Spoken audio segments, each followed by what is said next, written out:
Voilà, donc je fais une brève introduction. Bonjour à tous. Laurent David, je suis heureux de vous accueillir en tant que facilitateur de la conférence atelier L'art de conclure, animée par Antoine Douchet, coach agile chez Norcis et cofondateur du CALM, donc le collectif Agile Leroy Merlin. Cette session sera enregistrée dans son intégralité ainsi que les questions-réponses. Les micros ne seront pas coupés par défaut, donc vous pouvez prendre la parole. Voilà, donc ça va durer à peu près, je pense, une quarantaine de minutes. À toi, Antoine, de voir exactement comment tu vas mener l'atelier, parce que ça ressemble plus à un atelier. Avant de passer la parole à Antoine, juste un petit merci aux sponsors Gold, donc Michelin, Valence, MBCS, ZenValue ainsi que le PMI France qui permet l'existence de ces 2 journées exceptionnelles. Voilà, je te laisse la parole, Antoine. À toi de jouer. Et avant de commencer, je tiens à rassurer tous les participants, tous les participantes de cette session. Cette conférence n'a absolument aucun lien, ni de près ni de loin, avec cette personne.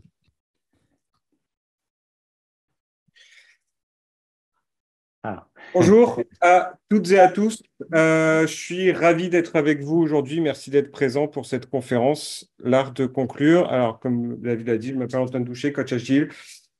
Je suis très fier de faire partie d'une société engagée qui s'appelle Norcis et je suis aussi leader d'une équipe qui s'appelle les Facilix, une équipe d'agistes passionnés qui partagent sa passion, ses convictions.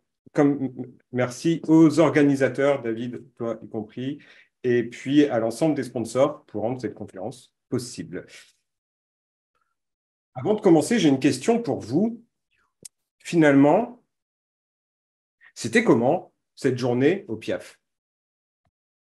Alors, qui d'entre vous sera amené à répondre à cette question dès ce soir, peut-être demain, par de la famille, des collègues, des amis? Voilà, n'hésitez pas à lever des mains virtuelles ou tout ça. À votre avis, est-ce que vous allez être confronté à cette question? Je vois déjà des mains qui se... Alors, c'était comment? Cette question, on y est confronté quasiment quotidiennement. Est-ce qu'on est parfaitement objectif, finalement, lorsqu'on répond à cette question de « c'était comment ?» Qu'il s'agisse du dernier atelier de cette matinée, juste d'un resto avec les collègues, de l'ensemble d'un projet qui s'est étalé sur plusieurs mois. En fait, finalement, l'objectif à cette question, c'est d'avoir votre ressenti sur l'expérience, qu'elle soit positive ou négative, sur une expérience que vous avez vécue. Mais finalement, qu'est-ce qui va conditionner votre réponse? Est-ce que c'est le ressenti que vous avez eu pendant l'expérience, ou alors est-ce que c'est le souvenir que vous en avez? Qu'est-ce qui est le plus important? Après tout, le souvenir, c'est tout ce qui reste une fois que le moment est passé. L'expérience est instantanée, alors que le souvenir demeure. En fait, cette question, elle a beaucoup intrigué un homme, un chercheur, qui s'est penché dessus sur les années 90, il s'appelle Daniel Kahneman. Alors, pour vous situer un petit peu le personnage, Daniel Kahneman, il est psychologue et économiste. Dans son autobiographie, pour raconter comment il est devenu ce qu'il est devenu, il raconte cette anecdote. Il est d'origine juive, il est né en 1934, et il vit à Paris au début des années 40. Pas forcément la hyper bonne ambiance à cette époque-là. Et il raconte qu'un soir, en 1942, il rentre chez lui après le couvre-feu, et il se fait arrêter par un soldat SS.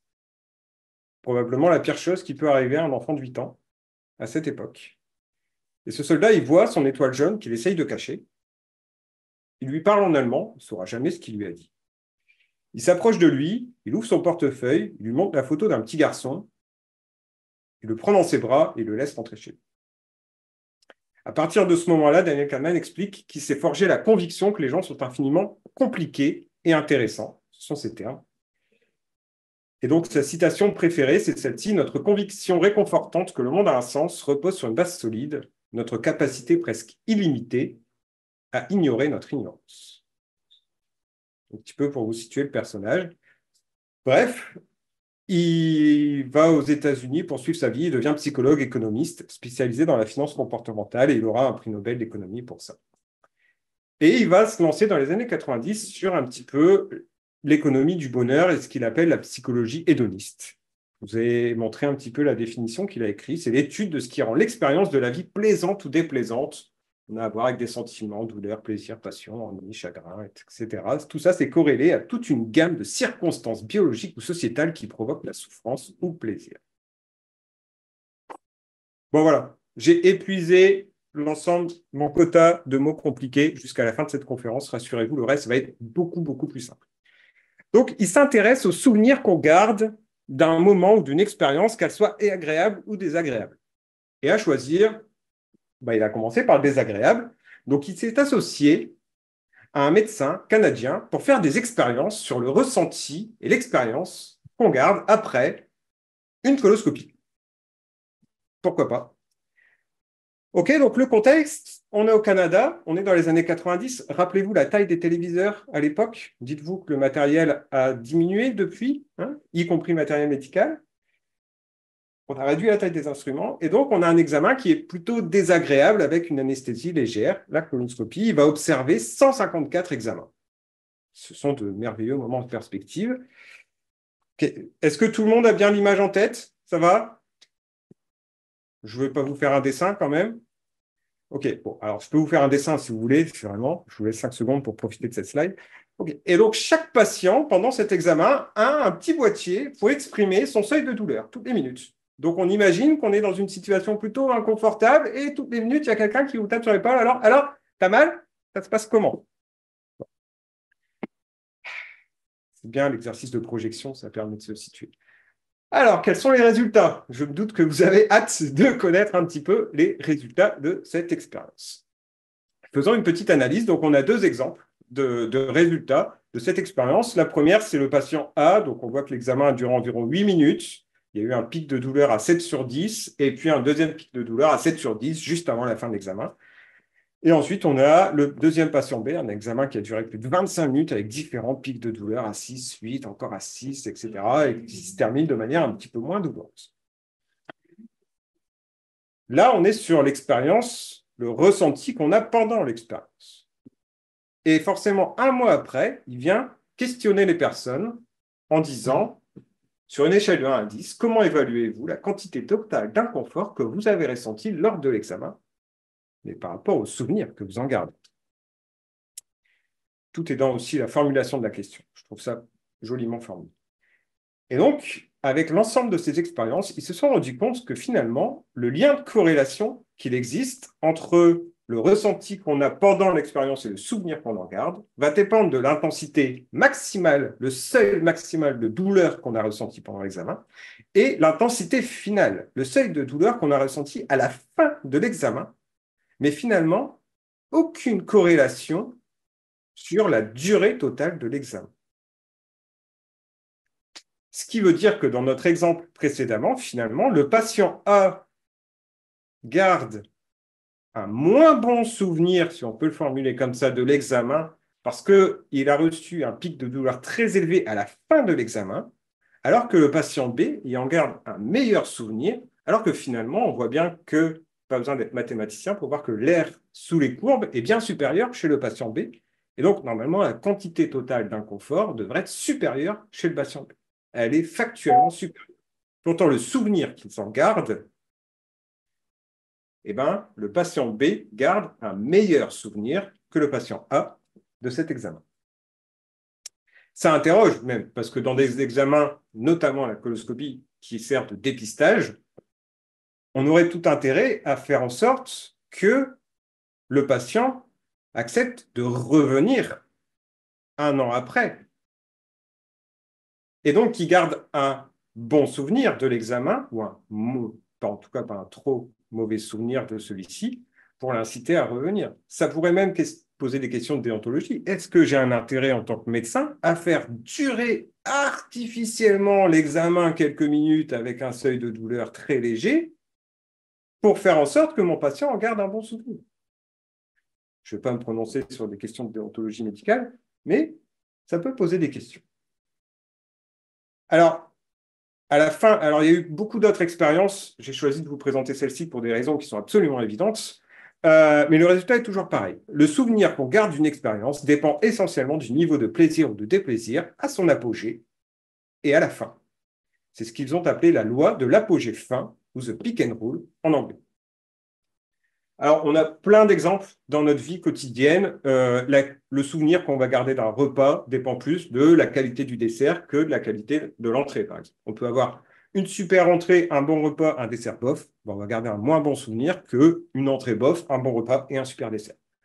Pareil, le souvenir de vacances qu'on va garder, ça ne va pas forcément dépendre de la durée, que ce soit 2 ou 3 semaines, mais plutôt, voilà, si on a eu 2 jours de pluie à la fin et une super activité au début, on gardera un moins bon souvenir que si on a eu 2 jours de pluie au début et notre super activité à la fin.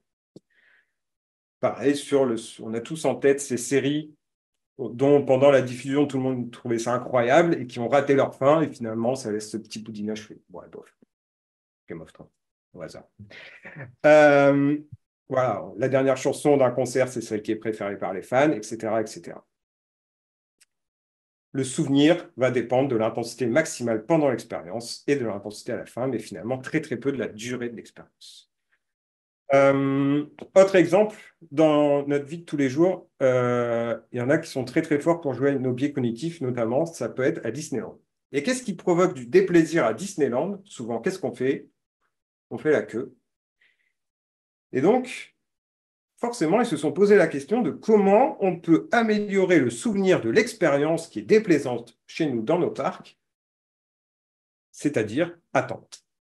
Et en fait, ils se sont rendus compte, donc ça, c'est les plans de Space Mountain, je ne vous dirai pas comment je les ai obtenus, secret défense. Mais voilà, et ben en fait, on peut s'apercevoir que voilà, qu'est-ce qui nous provoque du plaisir quand on est dans une file d'attente? C'est d'avancer, tout simplement.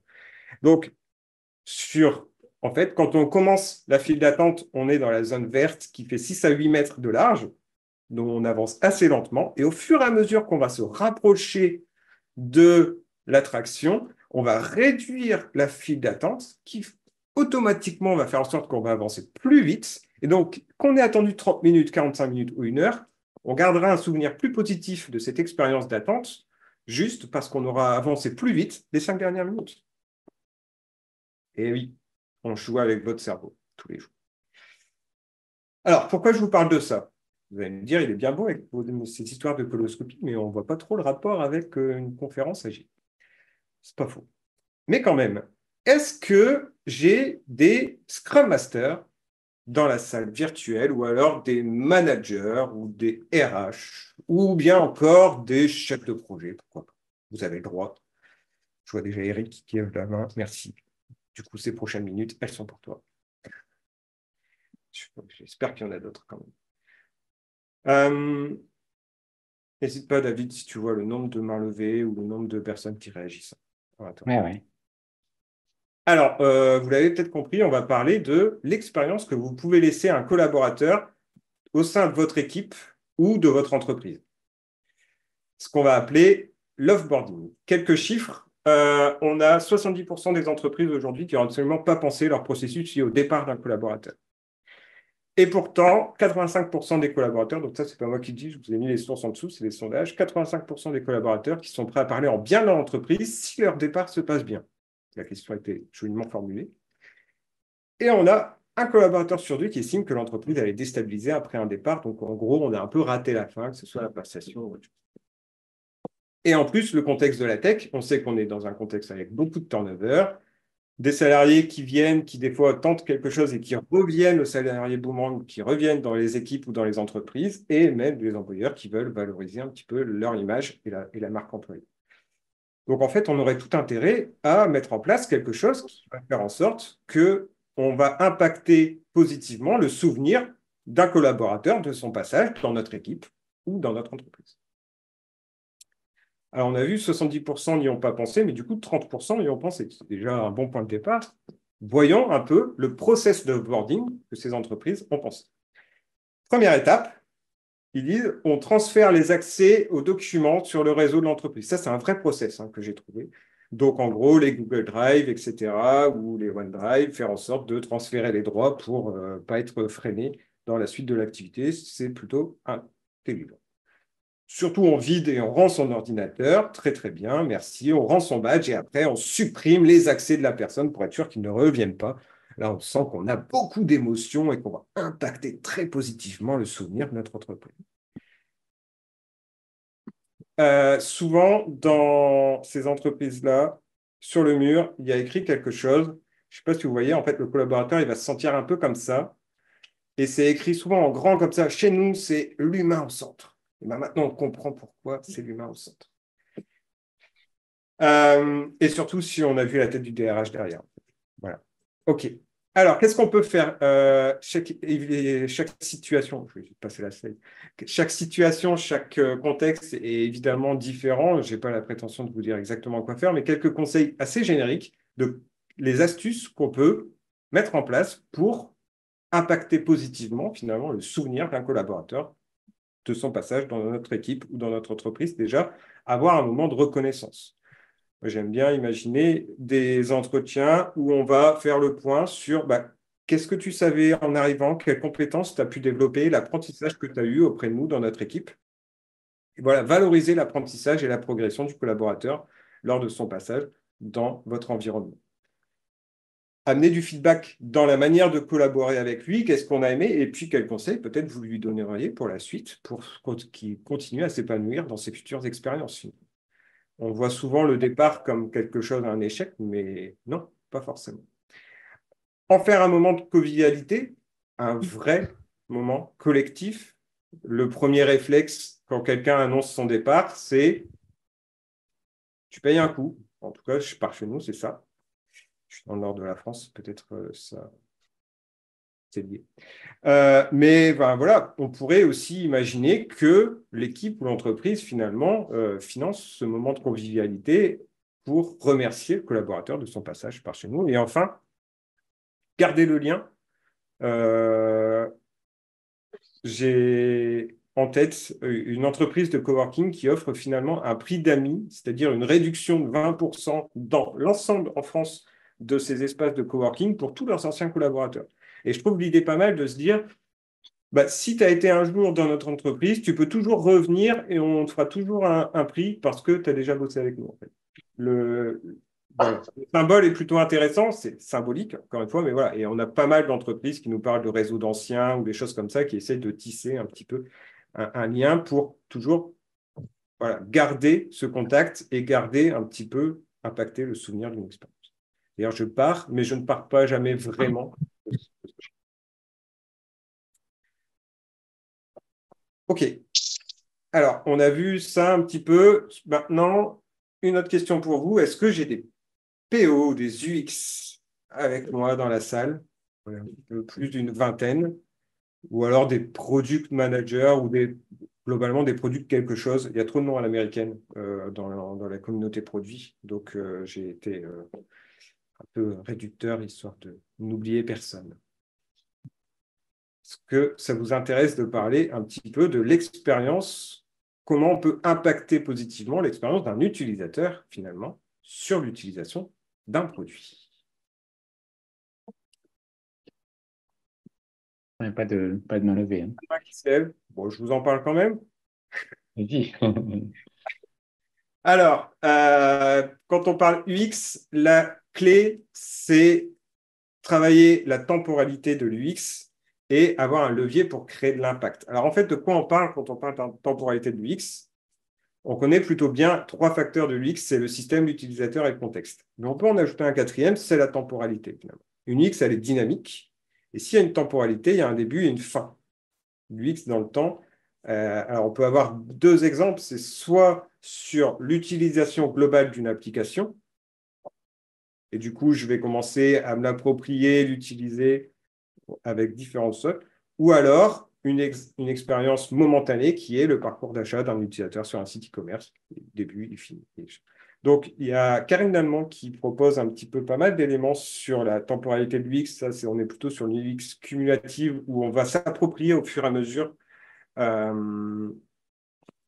Voilà ça. Et donc, à chaque phase, on peut avoir finalement un début, une fin et comment on va impacter positivement le souvenir de notre utilisateur par rapport à l'expérience qu'il va avoir de notre produit. Ça peut être cumulé avec le modèle de Carapanos. En fait, on voit que admettons, je télécharge une application, j'ai une phase de familiarisation, c'est-à-dire j'ai mes premières expériences initiales, voilà, dominée par des sentiments d'excitation, frustration. Je la découvre, je vois un petit peu comment elle est. Et à la fin de cette phase, je peux déjà avoir des éléments qui vont donner un sentiment de contrôle, de réassurance, qui vont impacter finalement, créer de l'intensité dans l'utilisation de l'expérience et impacter positivement la fin de cette phase-là auprès de mon utilisateur pour favoriser l'incorporation. C'est la deuxième phase dans la temporalité de l'UX, c'est-à-dire que le produit commence à prendre du sens dans le quotidien, on va commencer à l'utiliser à long terme,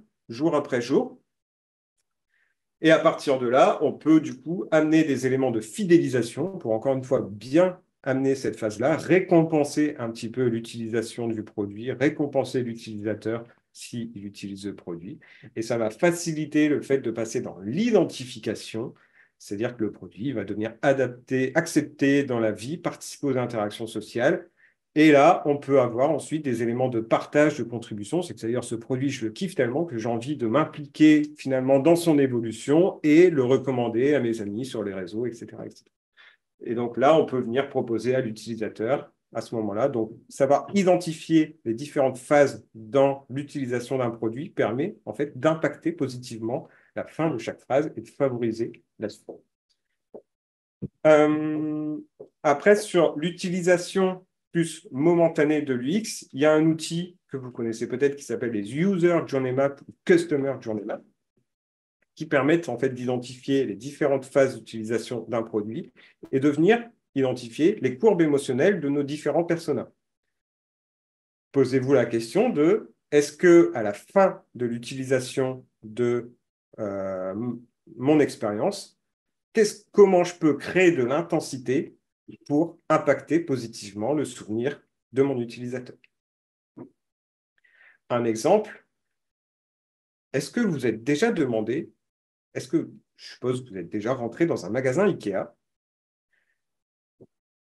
En fait, qu'est-ce qui se passe? Alors ça date, ça date des débuts des années 2000, mais ils avaient fait un peu le Customer Journey Map d'un client dans un magasin Ikea. Et donc, en gros, c'est, tiens, je le vois de loin, l'apparence du magasin, il est bien situé dans un centre commercial, très bien, je suis plutôt satisfait.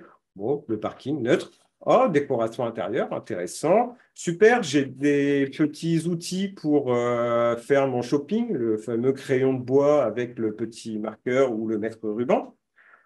Voilà, je tourne en rond. Bon, c'est pas très, très agréable. Super, il y a des beaux produits, ils sont joliment, c'est pas très cher, j'ai plein d'options. Là, on est au top, l'intensité maximale.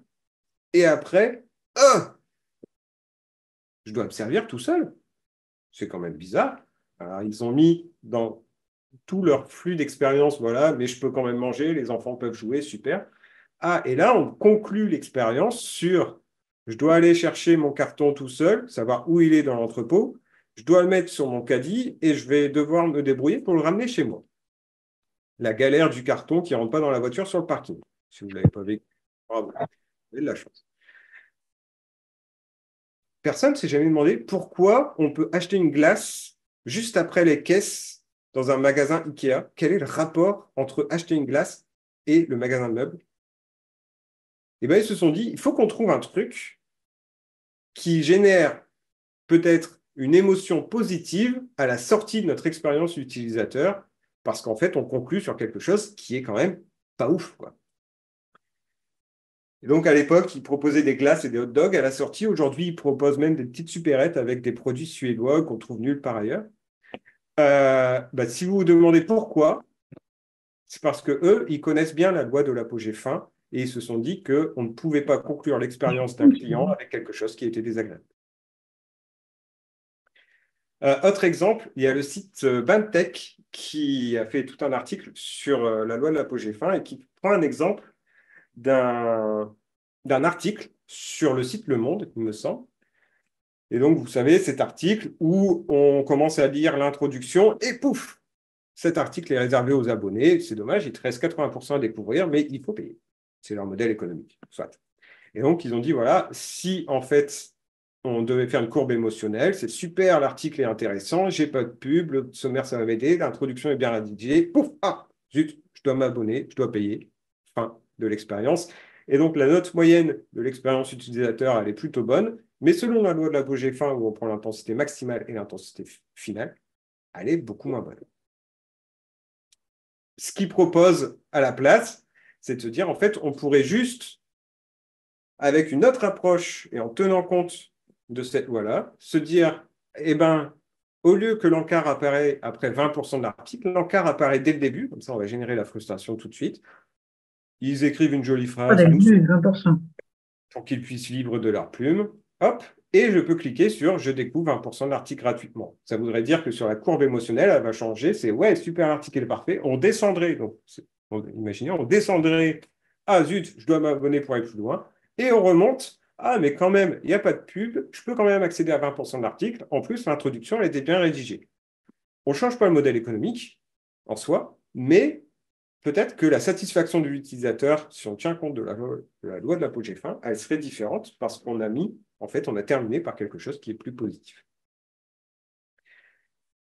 Autre petite anecdote sur le site Asana, qui est un outil de gestion de projet que vous connaissez peut-être, pour un 1er avril, les développeurs avaient développé un Easter egg, une petite fonctionnalité cachée, c'est-à-dire que lorsque je finis une tâche de mon projet, j'ai une licorne qui apparaît à l'écran. C'était une blague.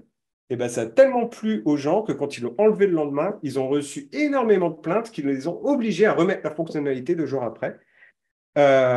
Cette récompense de quand j'ai fini quelque chose, j'ai une récompense, en fait, elle va énormément satisfaire les personnes et ils vont garder un souvenir positif de j'ai réussi cette tâche et en plus j'ai eu quelque chose de cool à la fin. Ça peut paraître très bête, mais en tout cas, ça a bien marché. Alors, on a vu l'expérience d'un collaborateur dans une équipe, l'expérience d'un utilisateur sur un produit. Et est-ce qu'on a des facilitateurs dans la salle ou des gens qui font des formations ou juste qui sont amenés à animer des réunions, tout simplement? J'ai quand même des mains qui se lèvent, ça me rassure. Donc, c'est comment on peut impacter positivement le souvenir de participants, finalement, à une formation, à une réunion, à un atelier, tout simplement. Alors, le constat, c'est que surtout chez les agilistes, globalement, on les connaît plutôt bien, les amuseurs de galerie. Donc, tout ce qui est icebreaker, energizer et autres introductions récréatives, il y a du monde. Mais quand il s'agit de conclure, ça ressemble plus à ça ou à ça. Et pourtant, le souvenir que vous avez laissé sera radicalement transfiguré si vous réussissez votre conclusion. Il faut donner un petit peu à vos réunions le goût de reviens-y. Prenez le temps de ne pas faire ça dans la précipitation, quitte à inscrire dès le début de l'agenda. Bah oui, c'est une phase comme une autre, la conclusion, et on va sacraliser 5 à 10 minutes pour bien conclure notre réunion et en garder potentiellement un souvenir positif, d'autant plus si c'est un rituel et que les gens vont être amenés d'y revenir. Posez-vous la question si vous avez le cas de « Oh, encore une rétro, non, tu te souviens de la dernière, c'était vraiment pas fou. » Le plan d'action, bah, on l'a écrit vite fait au tableau, mais je crois qu'on ne l'a même pas noté. Le compte-rendu, il est parti, je ne sais où. Peut-être que votre dernière rétrospective était mal conclue. Il y a l'équipe d'Open Serious Game qui a fait un formidable travail avec un recueil de techniques de conclusion que je vous recommande vivement. Je ne vais pas refaire quelque chose qui a été très, très bien fait par d'autres personnes. Donc voilà, je vous recommande. Et en fait, j'aime beaucoup la déclinaison qu'ils font des différents types de conclusions possibles, finalement, pour un atelier. C'est-à-dire que, comme c'est le closing cookbook, l'analogie est faite avec la fin d'un repas. On a différents types de conclusions possibles. On a le digestif. Ça va être pour faciliter finalement l'assimilation de ce qui vient de se passer. On va prendre du recul, voilà, à amorcer une fin de boucle. On peut avoir aussi, et ancrer s'il y a des changements qui ont été décidés, s'assurer qu'ils soient bien ancrés dans l'esprit de chacun. On va avoir le dessert. Le dessert, ça va être la petite touche sucrée pour apprécier le moment qu'on vient de passer ensemble. C'est là on va avoir la célébration, la possibilité de créer du lien, se retrouver, discuter, apporter des moments de reconnaissance les uns envers les autres par rapport au moment qu'on vient de vivre. Ou alors, les parties, le café, c'est-à-dire comment on va reprendre de l'énergie pour se projeter dans les futures étapes de notre projet ou tout simplement de la vie de notre équipe Donc là, on va se rappeler le livrable, créer un souvenir, se projeter sur la suite. Du coup, qu'est-ce qu'on fait? Rappeler le plan d'action. Je vous invite vraiment à consulter, c'est en accès libre, sous licence Creative Commons, à consulter. Il y a beaucoup, beaucoup de techniques d'animation, donc il faut choisir celles qui sont adaptées évidemment à votre contexte et à votre réunion. Je ne vais pas faire une liste exhaustive ici. Mais voilà, posez-vous la question de quelle technique peut être adaptée à mon contexte. Est-ce que je veux plutôt faciliter l'assimilation de ce qu'on vient de se dire? Est-ce que c'est le moment pour créer un moment de reconnaissance et un moment de convivialité entre les participants pour bien conclure ma réunion? Ou alors c'est un moment où il faut se projeter et se remotiver pour la suite? Et il y a plein de techniques qui peuvent être adaptées en 5 à 10 minutes. Vous allez réussir à bien conclure votre réunion ou votre atelier d'intelligence collective. En ce qui concerne les formations, notamment les formations en entreprise, il y a un modèle qui est créé, oui, non, qui s'appelle, donc ce modèle qui s'appelle le modèle de Kirkpatrick, qui tient son nom d'un monsieur qui s'appelle Donald Kirkpatrick, professeur d'université aux États-Unis. Et dans les années 50, en fait, il a proposé ce modèle pour évaluer, débriefer des formations d'entreprise, qui sert finalement autant le formateur que le participant. Et lui, il dit qu'il faut passer par 4 étapes, c'est-à-dire déjà l'évaluation de la satisfaction des participants. Est-ce que tu as passé un bon moment? Quel moment? Est-ce que ça t'a plu, finalement, ces moments qu'on t'a passés ensemble? Et quelle est l'émotion, le ressenti qui vient là-dessus? Quelle est sa réaction? Ensuite, l'évaluation de l'acquisition des connaissances. Qu'est-ce que tu as appris aujourd'hui pendant ces moments-là? Quels éléments tu retiens le plus? La troisième étape, c'est finalement les changements de comportement qu'on va pouvoir imaginer suite à la formation et à la période d'apprentissage qu'on a vécue. Et enfin, les résultats, la mesure de l'impact qu'on attend du changement de ces comportements. Encore une fois, si vous voulez utiliser, il y a l'équipe de Open Serious Game qui a créé un jeu qui s'appelle les Debriefing Cards, qui reprend un petit peu ces différentes étapes et qui vous propose avec des cartes tout un panel de questions différentes à poser à vos participants pour amener en fait l'ensemble de vos participants à une session d'apprentissage. Donc ça peut être de la formation, mais aussi des séquences de communauté pratique, par exemple. Voilà, comment j'amène mes participants à bien débriefer, donc à bien conclure ma période d'apprentissage qu'ils viennent de vivre pour faciliter et en garder un bon souvenir et en plus faciliter la mise en action derrière, ce qui est quand même l'objectif d'une formation. Mais est-ce que finalement, une journée dans une conférence agile, c'est pas un petit peu comme une formation?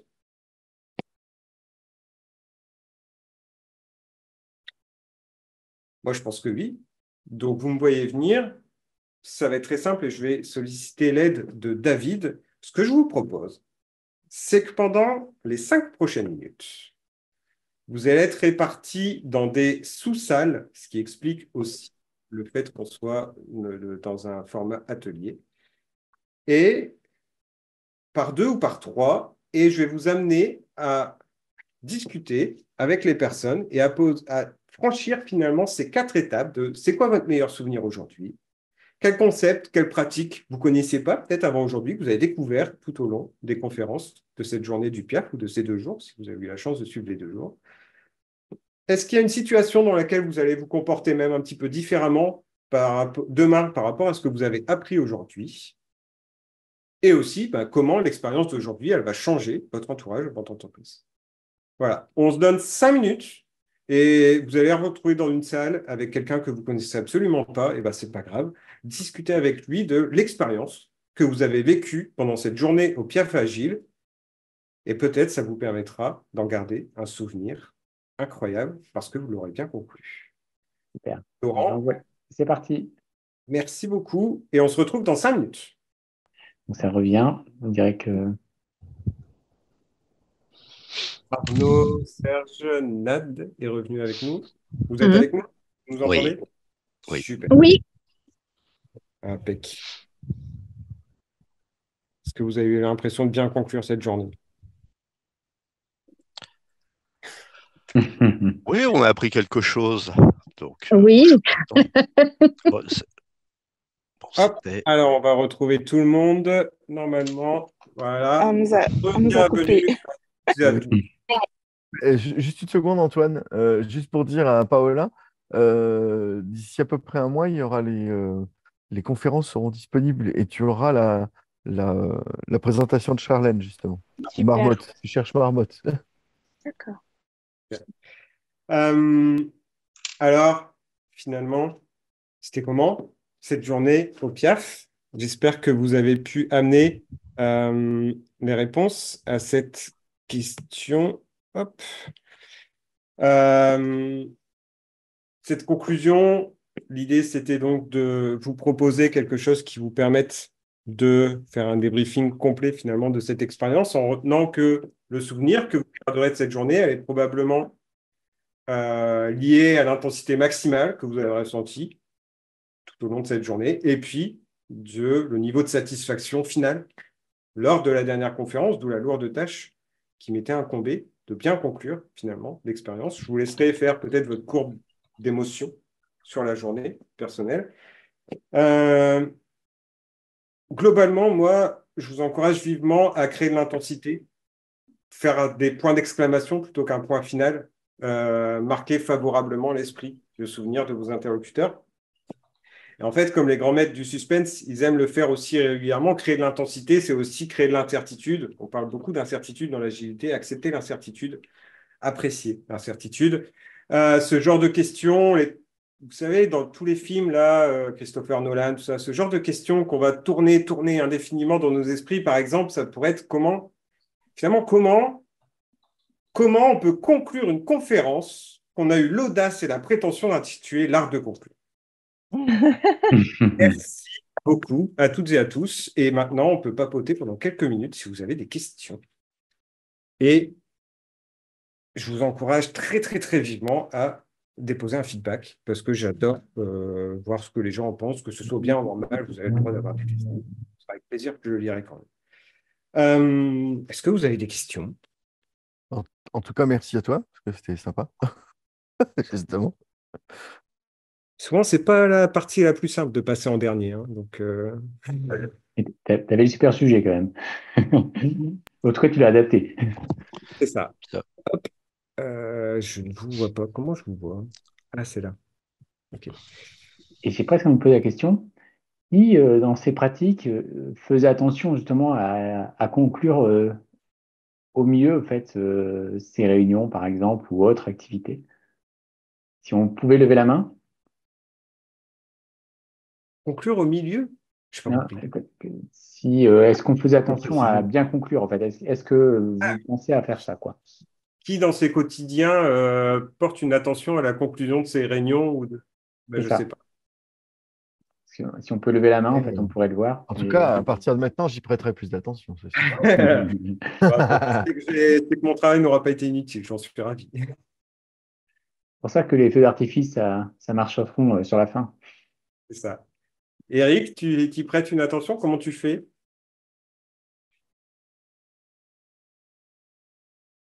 Je N'hésite laisse pas pas aussi. parler, Eric. Ah, oui, c'est dès que j'arrive à activer mon micro, désolé. C'est ça, en fait, j'essaye de toujours bloquer 5 minutes. Euh, euh, c'est un de mes traits de caractère côté Scrum Master, c'est que je suis un peu fric contrôle du temps. C'est presque une blague pour mes équipes parfois. Mais ils en rigolent, hein, mais ils le redemandent, hein. Ils sont demandeurs que quelqu'un cadre le temps. Et il y a vraiment ce côté où je fais attention à ce qu'on ait toujours 5 minutes ou plus suivant la durée. Mais pour le coup, si on le prévoit pas, on n'y arrive pas en fait. Il y a pas de secret là-dessus. On l'a prévu au départ. On a indiqué aux personnes qui auraient ce temps-là pour conclure à la fin. Et la conclusion, ça peut être aussi bêtement un rôti, enfin, un petit retour d'expérience sur l'activité en elle-même, si on n'a pas trop d'autres idées ou si on voit que c'est nécessaire, essayer de reformuler les sujets importants qu'on émerge. Mais j'ai pas d'autre solution que de le prévoir à l'avance. C'est ça. Et en effet, il faut le sacraliser, quoi, clairement. Et On oui, peut le retour, distribuer. c'est déjà une forme de conclusion. C'est peut-être le basique, entre guillemets. On peut, si on veut, obtenir des feedbacks plus étoffés, mais oui, c'est déjà très bien. Est-ce qu'on peut distribuer un MLMs à la fin de chaque réunion, peut-être, à chaque personne? Je sais pas.